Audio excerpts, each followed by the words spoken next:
विमान खोए, यह बयान हमारा, आपका या विपक्ष के किसी नेता का नहीं है, बल्कि सेना के अधिकारी का है कि बार खा के 5-6 प्लेन गिर गए, राफेल भी गिरे, जम के गिरे, 5 या 6 भगवान जाने, एक दिन असली सामने आ जाएगी। पाकिस्तान ने दावा किया कि 6 जहाज गिराए गए थे, जिसमें से एक राफेल था, और हम लगातार इस बात से इंकार करते रहे, हम मतलब भारत सरकार इस बात से इंकार करती रही, कुछ जेट गिराए गए हैं। ये बात तो अब बिल्कुल सामने आ गई है। पहले भारत ने लड़ाकू विमान खोए, इस बयान पर सफाई जारी कर देने से यह बयान यहीं खत्म नहीं हो जाता है। भारत ने लड़ाकू विमान खोए, इसे लेकर हंगामा मचता है। लड़ाकू विमान का गिरना तो बहुत गंभीर बात है। वायुसेना की अपनी चूक से विमान गिरे, क्या इसीलिए विमानों की संख्या नहीं बताई जा रही है? हमारा सवाल यह भी है कि क्या सेना के भीतर ऑपरेशन सिंदूर को लेकर कुछ अलग जानकारी है जिससे देश अनजान है? सेना अपनी जानकारी रोक नहीं पा रही है, शायद वह कुछ कहना चाहती है, और पहली बार स्वीकार करते हैं कि लड़ाकू विमान गिरा है। अब असलियत निकल कर सामने आ गई। कैप्टन शिव कुमार ने निकाल कर सामने कर दिया कि हमारे बहुत सारे विमान गिरे। यही मोदी जी थे जो बालाकोट स्ट्राइक के अंदर क्या कहते थे, बादलों के पीछे से प्लेन जाएगा तो रडार पकड़ नहीं पाएगा। यही था। आर्मी के सारे अफसर जो वहां पर कमांडर बैठे हुए थे, हमारे जनरल्स बैठे थे, हंस रहे होंगे कि कैसा आदमी है यार, जिसे जरा ज्ञान नहीं है और हिंदुस्तान का प्रधानमंत्री बना हुआ है। बेचारे एयरफोर्स वाले, मरता क्या ना करता है, उसके कहने पे चल पड़े मोदी जी के, और 5-6 प्लेन गवा दिए। लेकिन उस टाइम एयरफोर्स वालों को गुस्सा तो बहुत आया होगा साहब, और पता नहीं अंदर अपनी प्राइवेट मीटिंग में उन्होंने क्या क्या भड़ास निकाली होगी। लेकिन बड़ी बात यह है कि भारत सरकार ने कभी इस बारे में खुलकर कुछ नहीं बताया। जो पूरा बयान है, अगर उसको 2 लाइन में समझना हो तो बहुत सीधा बयान है। लेकिन कुछ जहाज हमारे गिरे, और वो जहाज अगर गिरे तो उनके, लेकिन जब पाकिस्तान की रेंज में अगर मान लीजिए आपकी जहाज है और वो पाकिस्तान, तो वहां से आपकी जहाज पर भी तो हमला हो सकता है। ये बात कंसीडर ही नहीं की भारत सरकार ने। ऐसा है, भारत सरकार ये मान के चल रही थी कि ये उनके आतंकवादी अड्डों को गिराएंगे और उसके बाद शांति से वापस लौट आएंगे। ना समझी थी ये, वो अंदाजा ही नहीं लगा पाए कि पाकिस्तान क्या कर सकता है। इसका नुकसान यह हुआ कि हम उन जगहों पर हमला नहीं कर सके जहां से हमारी जहाजों पर हमला हो सकता था। हम अपने डिफेंस के लिए कुछ नहीं कर सके। ना तो डिप्लोमेटिक फ्रंट पे कोई तैयारी की गई थी, और ना ही यह एक्सेस किया गया था कि हमारी सेना को क्या नुकसान हो सकता है। 1 गिरा हो, 2 गिरा हो, 3 गिरे हो, जितने भी जेट्स हमारे गिरे हो, इनके जो पायलट्स थे, इनमें जो लोग थे, उनका क्या हुआ इस बार। अगर इतनी बुद्धि नहीं है तुम्हारे अंदर तो दूसरों को डायरेक्शन तो मत दो। 5-7 प्लेन गवा दिए हमारे, हजारों करोड़ का नुकसान करवा दिया, और ऊपर से अपनी शांति से बाज नहीं आते। दोस्तों, आपको याद होगा जब भारत ने पाकिस्तान पर हमला किया तो पाकिस्तान ने कहा था कि जब हम आपको मारेंगे तो दुनिया में गूंज सुनाई देगी और तुम खुद मानोगे। दोस्तों, ऐसा ही हुआ कि पाकिस्तान में इसको खामोशी है, लेकिन भारत में एक कोहराम मचा हुआ है। पहले दुनिया भर में ये चर्चा आम था कि भारतीय तैयारे गिरे हैं, लेकिन फिर आहिस्ता आहिस्ता भारतीय मीडिया और सियासतदान भी मानने लग गया। लेकिन अब जो है भारत की जो फ़िज़ाइया के सरबराह हैं और भारतीय आर्मी चीफ हैं, उन्होंने भी माना है कि हमारे तैयारे गिरे हैं। उसके बाद दोस्तों भारतीय मीडिया में एक मातम का समा है। मशहूर भारतीय सहाफ़ी रवीश कुमार इस पर सख्त नाला हैं। मज़ीद वो क्या कुछ कह रहे हैं, हम चलेंगे वीडियो की जानिब। चैनल पर पहली बार आए हैं, वीडियो को लाइक और बेल की घंटी के साथ जरूर सब्सक्राइब कर दें। भारत ने लड़ाकू विमान खोए, यह बयान हमारा, आपका या विपक्ष के किसी नेता का नहीं है, बल्कि सेना के अधिकारी का है। ये राजनीतिक नेतृत्व की बंदिशों के कारण भारत ने लड़ाकू विमान खोए, इस बयान पर सफाई जारी कर देने से यह बयान यहीं खत्म नहीं हो जाता है। आज के कई अखबारों में यह खबर छपी है, और यही छपी है इंडोनेशिया की एक यूनिवर्सिटी के सेमिनार में। भारत के defence attache captain Shiv Kumar ने कहा कि पॉलिटिकल लीडरशिप की बंदिशों के कारण भारत ने लड़ाकू विमान खोए। Tribune, Hindustan times, times of India, telegraph में सब जगह कैप्टन शिव कुमार का बयान छपा है। जकार्ता की यूनिवर्सिटी ऑफ दिरगंतारा में एक सेमिनार हुआ। इसका विषय था analysis of the Pakistan India air battle and इंडोनेशियाज anticipatory strategies from the perspective of air power. इस सेमिनार में कैप्टन शिव कुमार 35 मिनट की अपनी प्रस्तुति में बताते हैं कि भारत की वायुसेना को लड़ाकू विमानों का नुकसान इसलिए हुआ क्योंकि राजनीतिक नेतृत्व द्वारा सैन्य और वायुसेना से जुड़े ठिकानों पर हमला करने की बंदिश थी। यह सेमिनार 10 जून को हुआ। 29 जून को द वायर की रिपोर्ट के साथ साथ इसे लेकर हंगामा मचता है। इस सेमिनार का वीडियो यूनिवर्सिटी ऑफ दिरगंतारा के यूट्यूब चैनल पर भी मौजूद है। सिंदूर को लेकर 3 बड़े सवाल हो गए। पहला, सीज फायर क्यों किया गया, इसमें ट्रंप की भूमिका क्या थी? ट्रंप अभी तक कह रहे हैं कि भारत और पाकिस्तान को धमकाकर सीज फायर कराया। दूसरा सवाल लड़ाकू विमानों के गिरने की संख्या को लेकर है। लेकिन तीसरा बड़ा सवाल सब पर भारी पड़ने जा रहा है। राजनीतिक नेतृत्व की बंदिश की वजह से लड़ाकू विमान का गिरना तो बहुत गंभीर बात है। वायुसेना की अपनी चूक से विमान गिरे तो आप समझ सकते हैं कि युद्ध में रणनीतिक चूक का नुकसान हो सकता है। लेकिन अगर राजनीतिक नेतृत्व की बंदिश की वजह से लड़ाकू विमान गिरा है तो यह साफ होना चाहिए कि इस हमले में राजनीतिक नेतृत्व की क्या भूमिका थी। क्या इसीलिए विमानों की संख्या नहीं बताई जा रही है? सेना और राजनीतिक नेतृत्व के फैसले को भी ठीक से झांक कर देखने लग जाएंगे। मीडिया में और राजनीतिक नेतृत्व की बंदिश के कारण कितने गिरे? अगर बंदिश नहीं होती तो क्या विमान नहीं गिरता, या वायुसेना का प्रदर्शन तब क्या होता?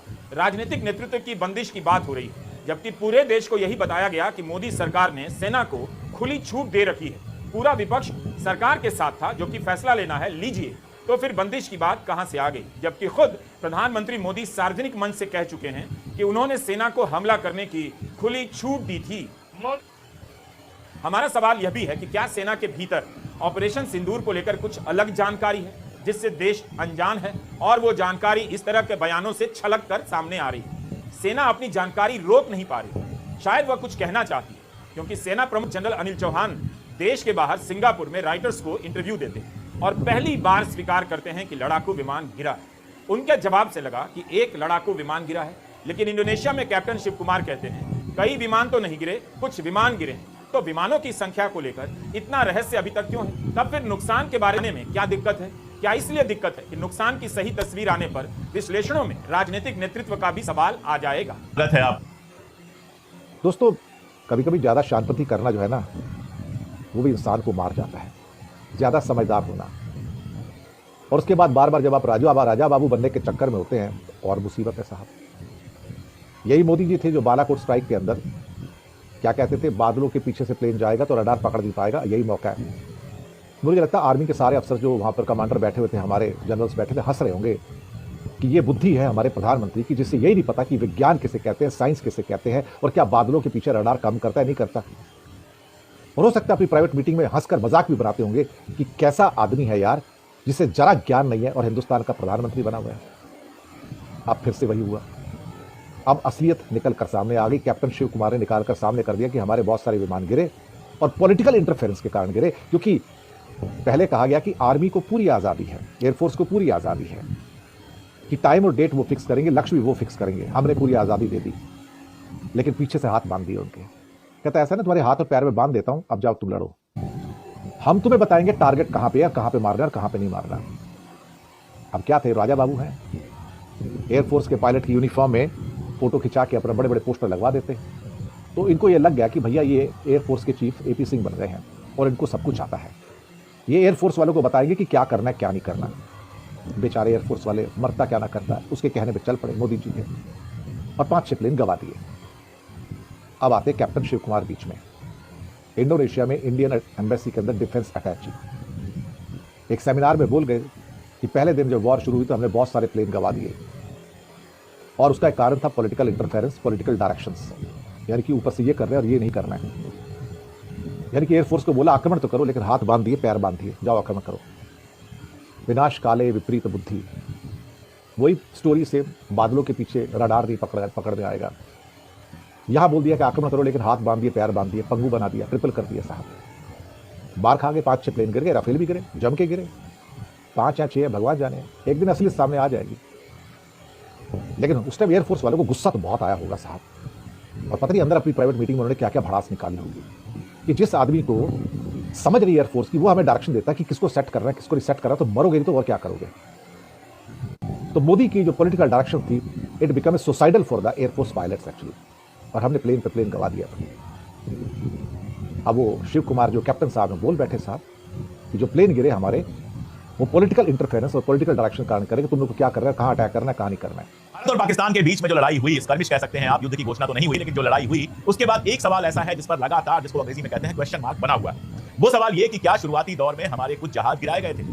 पाकिस्तान ने दावा किया कि 6 जहाज गिराए गए थे, जिसमें से 1 रफाल था, और हम लगातार इस बात से इंकार करते रहे, हम मतलब भारत सरकार इस बात से इंकार करती रही। और ये बात तो आई क्योंकि सीडीएस अनिल चौहान जो है, उन्होंने भी पुणे में कहा था कि हमारे कुछ जहाज गिरे, लेकिन इससे कुछ, जब जंग होती है तो गिरते हैं जहाज, हथियार बर्बाद होते हैं, नुकसान होता है, ये दुनिया में हर जगह होता है, ये कोई नई चीज नहीं है। लेकिन बड़ी बात यह है कि भारत सरकार ने कभी इस बारे में खुलकर कुछ नहीं बताया। हमारी जो भी ब्रीफिंग हुई, प्रेस ब्रीफिंग हुई, बाकी सारी चीजें हुई, उसमें इस पर गोलमोल जवाब दे दिया गया या फिर नहीं बताया गया। सबसे पहले जो बात आई, मैंने आपको बताया कि सीडीएस अनिल चौहान ने सिंगापुर में एक इंटरव्यू दिया था, उसमें ये बात कही। और अब इंडोनेशिया में जो भारत के डिफेंस अटैची हैं, कैप्टन शिव कुमार, उन्होंने जो बयान दिया है, उसके बाद बवाल मच गया। उनका जो पूरा बयान है, अगर उसको 2 लाइन में समझना हो तो बहुत सीधा बयान है। लेकिन कुछ जहाज हमारे गिरे, और वो जहाज अगर गिरे तो उनके लिए वो जहाज जिम्मेदार नहीं है, या वो पायलट जिम्मेदार नहीं है, वो आर्मी जिम्मेदार नहीं है, उसके लिए हमारे पॉलिटिकल लीडर जिम्मेदार हैं। इस बात के 2 मानी है। पहली बात तो ये कि हमारी सेना जो है वो पॉलिटिकल लीडरशिप के अंडर में काम करती है। पाकिस्तान की सेना की तरह आर्मी सरकार को नहीं चलाती है, यहां सरकार आर्मी को चलाती है। यही बात इंडोनेशिया में जो भारत की एम्बेसी है, उसके बयान में कहा गया है। बयान को अगर पढ़ा जाए तो जो बात समझ में आती है, वो सीधे सीधे नरेंद्र मोदी उनकी सरकार पर एक नया सवालिया निशान, एक नया क्वेश्चन मार्क लेकर आती है। इस बयान का मानी क्या है, इसको आप समझिए। बयान में हमारे आर्मी ऑफिसर कह रहे हैं कि हमारी आर्मी काम करती है भारत सरकार के कहने पर। लेकिन जब पाकिस्तान के एयर स्पेस में यानी पाकिस्तान के आसपास, अब एयर स्पेस में आप गए कि नहीं गए वो भी जानते हैं, लेकिन जब पाकिस्तान की रेंज में अगर मान लीजिए आपकी जहाज है और वो पाकिस्तान के अंदर आतंकवादी ठिकानों को गिरा रही है, तो वहां से आपकी जहाज पर भी तो हमला हो सकता है। ये बात कंसीडर ही नहीं की भारत सरकार ने। ऐसा लगता है भारत सरकार ये मान के चल रही थी कि ये उनके आतंकवादी अड्डों को गिराएंगे और उसके बाद शांति से वापस लौट आएंगे। डिफेंस ना समझी थी ये, वो अंदाजा ही नहीं लगा पाया कि पाकिस्तान क्या कर सकता है। अभी तक का जो भी हमारा इतिहास है पाकिस्तान के साथ युद्ध का, उसकी शायद समझदारी भारत सरकार के पास नहीं। और आप इसको पलट के देख लीजिए, मान लीजिए कि पाकिस्तान जो है उसी के पास अपने एयर स्पेस से हमारे किसी इलाके पे हमला करे तो हम क्या करेंगे? सीधी सी बात है कि सबसे पहले जिस जेट से हमला करेगा उस जेट को उड़ाने की कोशिश करेंगे। और इसमें अगर हमारे लोगों के हाथ पांव बांध दिए क्या हुआ? इसका नुकसान यह हुआ कि हम उन जगहों पर हमला नहीं कर सके जहां से हमारी जहाजों पर हमला हो सकता।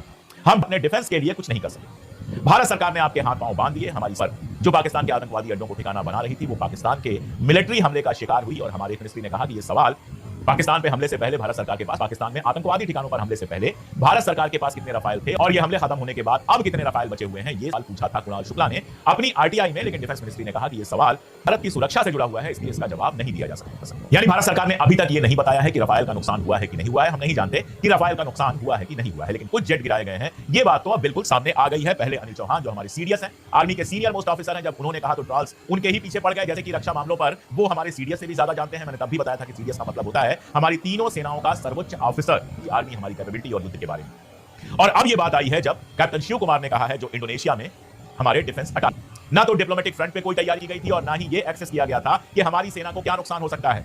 ये एक्सेस ही नहीं किया गया कि अगर पाकिस्तान के मिलिट्री ठिकानों को नुकसान नहीं पहुंचाएंगे, अगर पाकिस्तान की पलट के हमला करने की ताकत को कमजोर नहीं करेंगे तो हमारे जेट्स का नुकसान हो सकता है। और यहां एक और सवाल है कि अगर हमारे जेट्स गिराए गए तो क्या हमारे कुछ पायलट भी शहीद हुए हैं? इस बारे में हम फिलहाल कुछ नहीं जानते। एक गिरा हो, दो गिरा हो, तीन गिरे हो, जितने भी जेट्स हमारे गिरे हो, इनके जो पायलट्स थे, इनमें जो लोग थे, उनका क्या हुआ, इस बारे में अभी तक हमें कोई जानकारी नहीं है।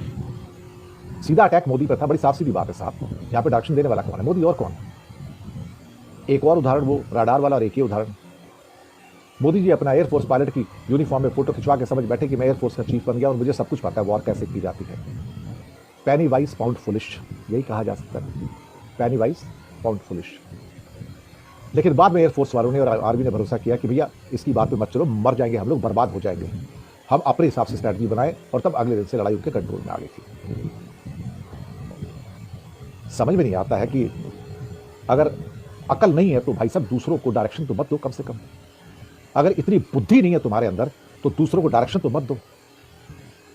5-7 प्लेन गवा दिए हमारे, हजारों करोड़ का नुकसान करवा दिया और ऊपर से अपनी शान पति से बाज नहीं आते।